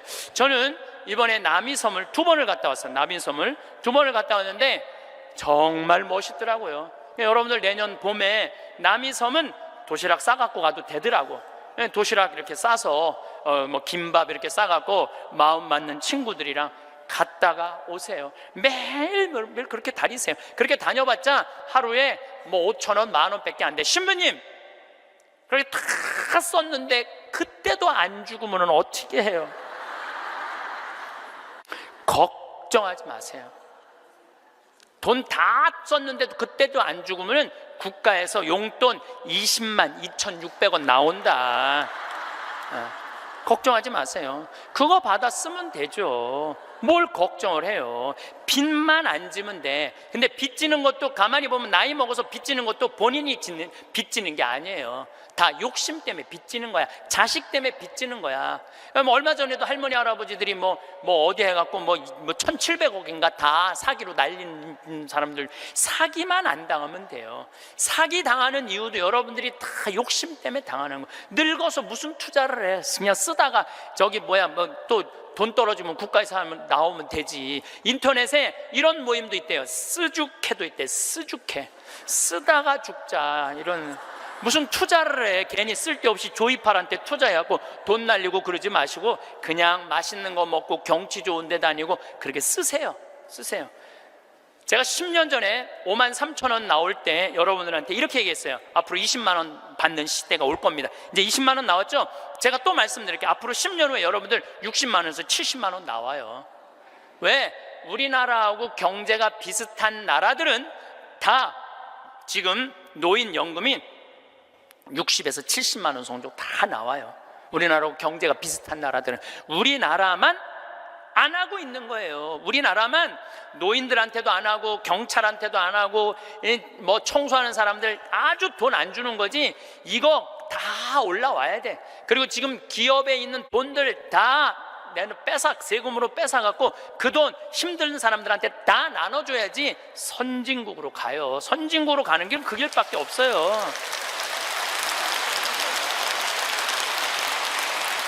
미국은 가보니까 할머니 한 분이 95살 먹은 할머니야. 이번 LA 갔는데 나한테 용돈을 $1,000를 주더라고요. 정말로 나이 많으신 분이야. 용돈을 $1,000를 100만 원을 주는 거예요. 할머니 무슨 돈이 있어? 우리 돈 많아. 그래. 내가 그래서 궁금해갖고 물어봤어. 미국의 할머니들은 한 달에 돈 하나도 없는 분들 연금이 얼마 나오냐면 $800가 나와요. $800면 우리나라 돈으로 85만 원이 나와요. 85만 원. 그런데 85만 원뿐만 아니라 집도 없어 이런 분들은 그러면 아파트 월세까지 다 나와요. 시골은 $200, 도시는 $300 하거든 월세가. 그것까지 다 나오는 거니까 한 달에 100만 원 정도가 나오는 거야. 근데 만약에 이 할머니가 한 달에 100만 원을 줬는데 1년 연말 결산을 해봤는데 100만 원을 다 안 써서 50만 원밖에 안 썼어. 그러면은 이 할머니는 돈이 있던가 돈이 필요 없던가 하는 할머니라고. 그 다음에는 연금을 40만 원밖에 안 줘요. 그래서 미국에 다녀보면 할머니들이요 그 돈 쓰려고 얼마나 돌아다니는지 몰라요. 그러니까 쓰죽해가 생기는 거야. 쓰다 죽자. 그냥 나한테 용돈도 $1,000씩 주는 거죠. 내가 그 할머니한테 5년 전에도 나한테 만나서 그랬대요. 그래서 할머니 손을 잡고 할머니 내가 한 5년 후에 여기 또 올 것 같은데 그때 또 봐요. 그랬더니 그때는 좀 생각을 해봐야 될 것 같아 그러시더라고요. 100살 때는 생각을 해봐야 되겠다 이거죠. $30,000가 통장에 넘었으면요 연금을 안 줘요. 미국도. 그러니까 자기 통장에 3,000만 원 밑으로 자꾸 만드는 거예요. 쓰라는 거예요. 근데 우리나라도 그렇게 갑니다. 분명히 그렇게 가요. 그리고 우리나라가 부정적인 요소도 많지만은 제 판단에는 앞으로 전 세계에서 가장 발전한 나라 중에 하나예요. 우리나라가. 그러니까 걱정하지 마세요. 예수님이 걱정하지 말라고 해도 뭘 이렇게 쓸데없는 걱정을 많이 하고 그래.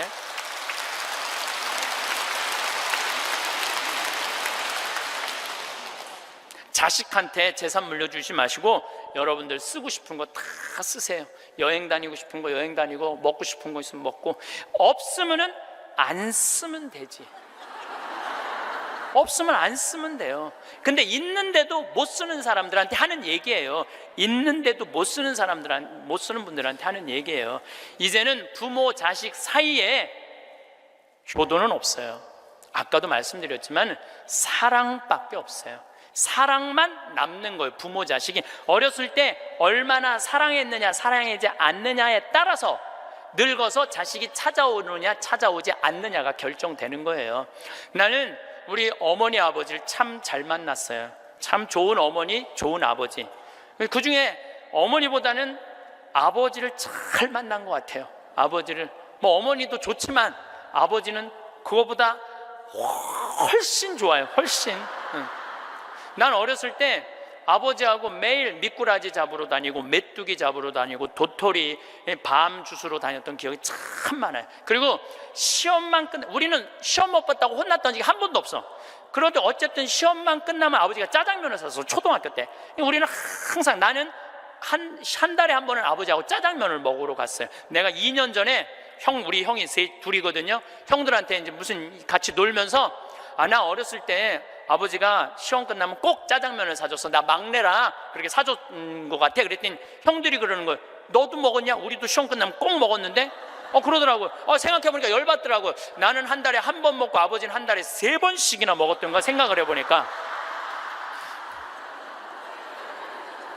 그러니까 어렸을 때 미꾸라지도 어떻게 잡았느냐면은 논에 보면 웅덩이 있죠? 옆에 거기 물 다 퍼내. 아버지하고 바가지로 다 퍼내면 그 진흙 안에 미꾸라지 많아. 그럼 그거 탁 잡아다 그 잡는 그 느낌이 얼마나 좋은지 몰라요. 미꾸라지가 진흙을 딱 잡으면은 미꾸라지가 꾸물쭉꾸물쭉하고 막 생기는 거 있잖아요. 우렁도 있고 참 행복한 시절 보냈어요. 그러니까 이제 아버지를 생각하면은 참 마음이 따뜻해요. 아버지를 생각하면. 근데 중학교 3학년 때 내가 옥상에서 밤에 담배를 피고 있는데 어험 소리가 들리더라고. 어험 소리가. 고개를 돌려보니까 아버지 뒷모습이야. 아버지가 내 담배 피는 걸 보고 내려가신 거예요. 너무 미안하더라고요.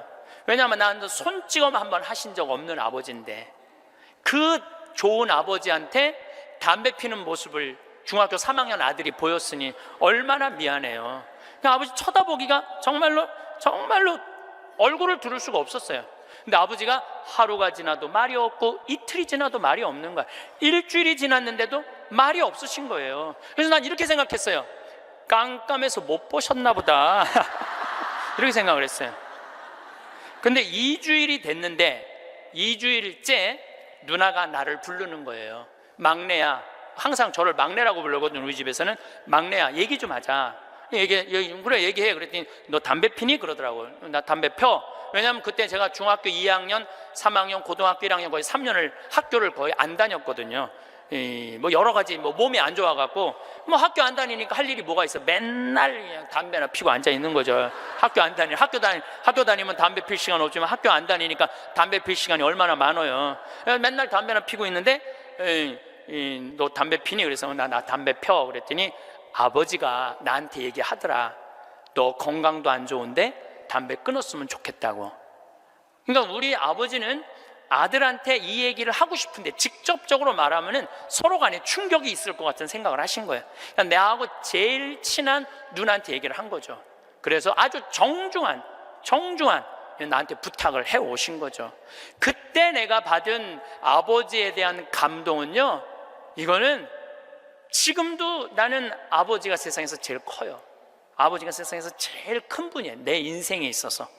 그러니까 지금도 한 달에 한 번 아버지를 안 보면은 내가 못 견뎌요. 보고 싶어. 막 보고 싶어요. 그래서 나는 요즘은 11월, 12월 내 시간이 하나도 없어요. 아버지 만나러 갈 시간이 없어. 그래도 내일은 내가 수원에 강의가 있거든요. 우리 집이 수원이니까 내가 아침에 나오면서 전화했어요. 아버지 같이 밥 먹자고. 그러니까 아버지하고 밥을 먹고 아버지를 쳐다보고 있으면 내가 행복해. 우리 아버지는 나이가 85살이에요. 나는 해가 가면 갈수록 아버지가 더 좋아요. 해가 가면 갈수록. 나 시간 남은 수원 가서 여자 안 만나요. 아버지 만나지. 근데 아버지가 지난 10월 달에 우리 생태마을에 오셔서 산에 가셔서 산삼을 2뿌리를 캐갖고 오셨어요. 아들 준다고, 나 준다고 2뿌리를 캐갖고 오셨어요. 그런데 그런 거조차도 나는 오랫동안 기억에 남을 거예요. 우리 아버지는 지금 산에 가갖고 바위 틈에 그 꽃을 산삼 잎을 보셔갖고 그걸 캐갖고 이 손마디보다 약간 두꺼운 걸 2개를 캐갖고 오셨는데 지금도 나는 아버지가 90살이 되든 95살이 되든 100살이 되든 아버지를 보고 싶은 마음은 변함이 없을 거라고 생각을 해요. 아버지를 보고 싶은 마음은. 왜냐하면 너무너무 사랑하니까. 앞으로는 여러분들 펼쳐질 세상, 앞으로 펼쳐질 세상에 여러분들 자식한테 효도해라, 나 찾아와라 이런다고 자식이 찾아올 것 같아. 지금 부모 안 찾아가는 자식이 650만 명 중에 125만 명이 부모 안 찾아가요. 추억이 있어야지. 먹고 마시고 놀았던 기억이 있어야지. 늙은 아버지하고 먹고 마시고 노는 거예요. 성서 잘 묵상해 보세요. 내가 이거 첫째 시간, 이게 6강인데 첫째 시간에 먹고 마시고 노는 일이 얼마나 중요한지 아주 잘 설명을 해놨어요. 여러분들 그걸 한번 보세요. 예수님이야말로 우리를 진정으로 사랑하는 우리 진정한 왕이야. 정말 왕이 백성이랑 먹고 마시고 놀잖아요. 그럼 백성의 속마음을 다 알아요. 백성을 위로할 수 있는 거예요. 그러니까 우리의 왕이야말로, 요즘 대림절 지내시죠? 우리의 왕이야말로 진정한 왕이에요. 우리랑 먹고 마시고 노니까. 왕이 나하고 먹고 마시고 놀면 여러분 가슴 설레지 않아요? 우리나라 지금 임금이, 우리나라 지금 대통령이 백성들하고 여러분들하고 매일 먹고 마시고 놀면서 여러분들 속사정 이해해 준다 그러면은 그 대통령한테 목숨 바칠 것 같아, 안 바칠 것 같아? 대통령이 나하고 지금 청와대에서 와갖고 여러분들하고 여기 명동에서 같이 매일 먹고 마시고 놀면 목숨 바칠 것 같아, 안 바칠 것 같아요? 바치죠? 예수님한테 왜 목숨을, 여러분들 예수님한테 목숨 바치는 분들이죠? 우리의 임금이야말로 진정한 킹 오브 킹, 왕 중의 왕이다. 저는 요즘 이 먹고 마시고 노는 거 묵상하면서 예수님을 더 사랑하게 됐어요. 참 좋으신 분이에요.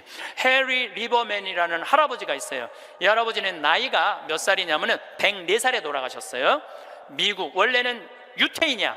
폴란드에서 너무너무 가난하게 살다가 어디로 갔느냐면은 미국으로 이민을 갔어. 가갖고 뭐 정말 일을 많이 했어. 제조업도 하고. 근데 이제 77살에 은퇴를 했어요. 돈도 많이 벌고. 그래갖고 이제 미국에도 노인정이 있어요. 매일 노인정에 가갖고 할 일이 없으니까 맨날 체스를 뒀어요. 근데 81살에 같이 체스 두던 친구가 아파갖고 안 나왔어. 안 나와갖고 하루 종일 멍 때리고 있는데 거기에 자원봉사자가, 할아버지 친구 안 나왔다고 하루 종일 가만히 앉아있지 말고 옆에 화실이 있는데 그 화실에 가서 그림 좀 공부 좀 해보고 그림 좀 그려보라고 그럽니다. 그랬더니 이 할아버지가 이런 말을 해요. 나는 태어나서 지금까지 단 한 번도 붓을 잡은 적이 없다. 먹고 살기 바쁜데 무슨 붓을 그리냐. 물감이 어떻게 생겼는지도 모르고 도화지, 캔버스가 어떻게 생겼는지도 모른다. 근데 내가 무슨 그림을 그리냐, 이 81살 나이에. 그래도 할아버지 한번 가서 구경이나 해보시라고.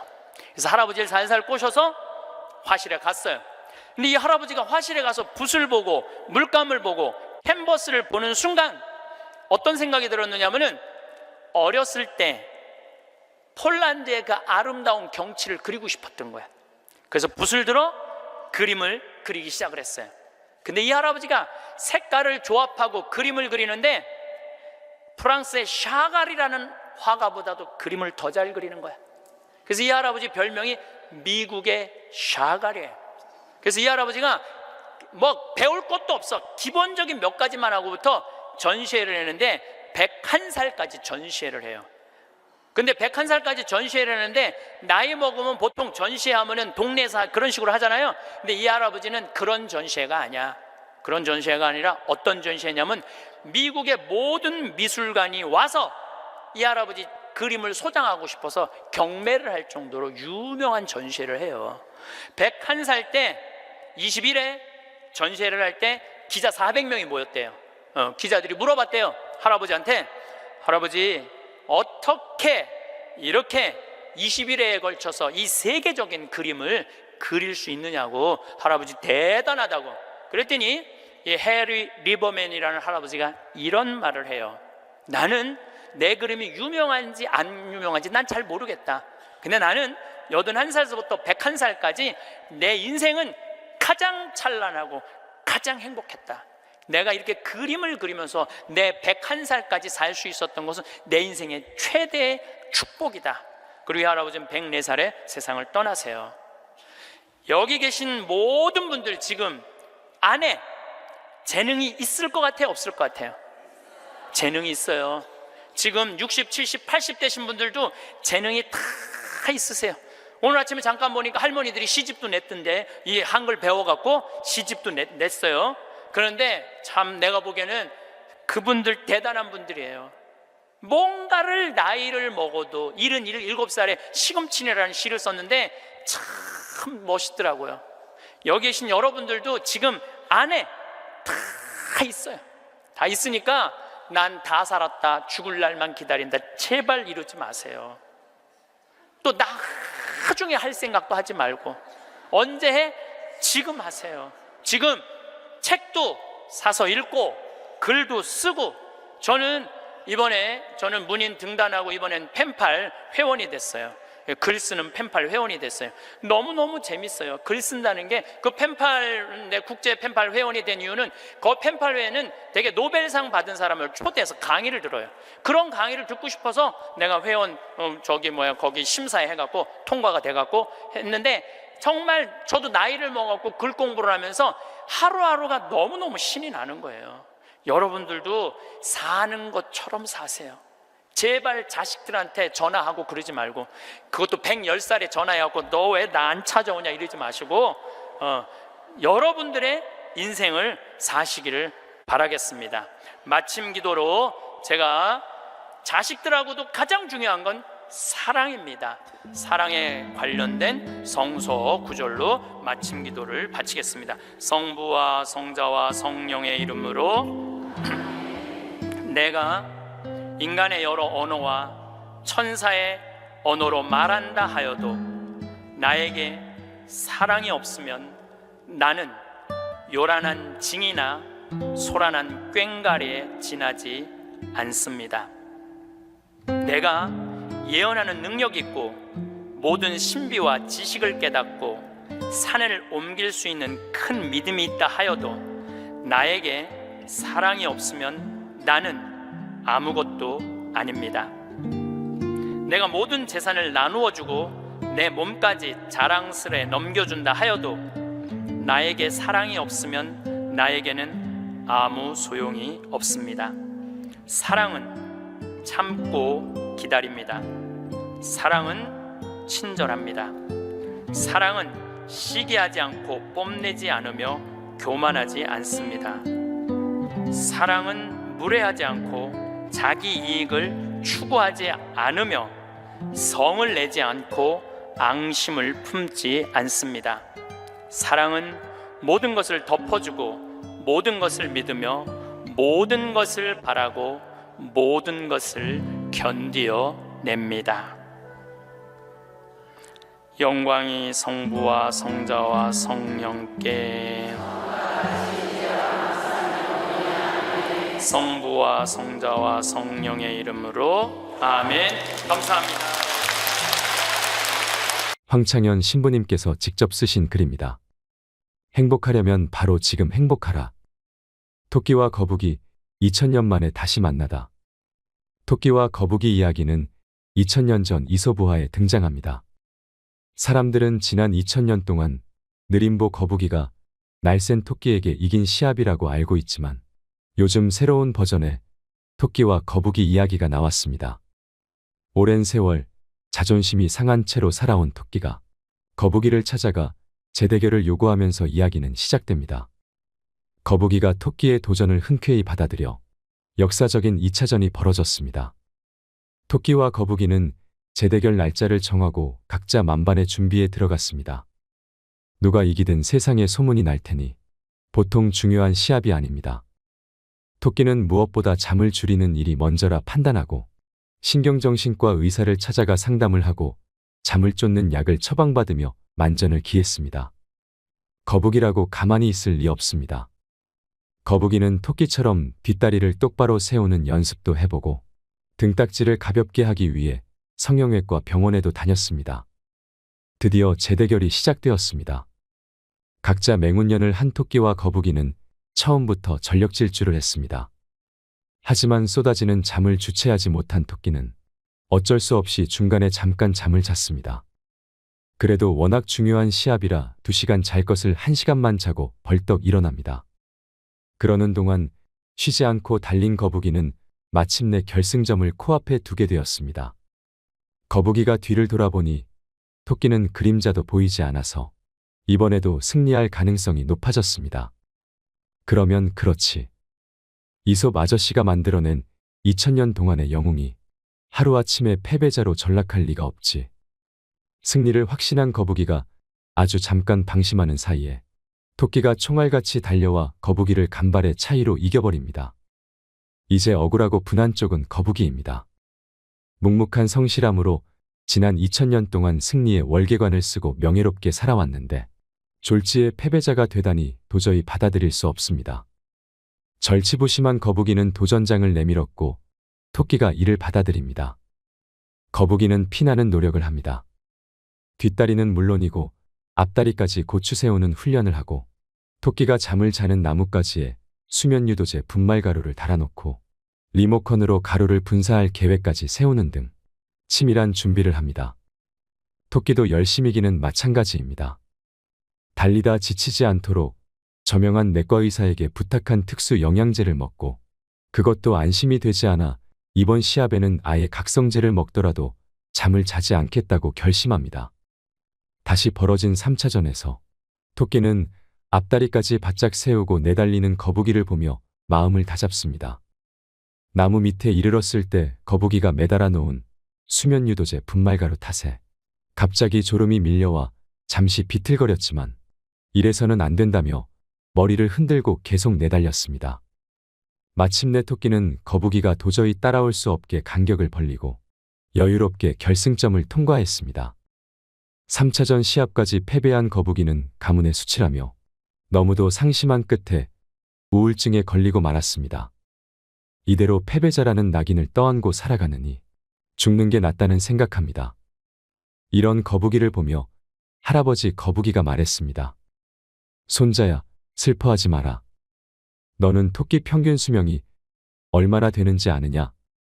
토끼는 하도 빨빨거리고 뛰어다니다 보니 기껏해야 7년밖에 살지 못하지만 우리는 느리기 때문에 수명이 200년이나 된다.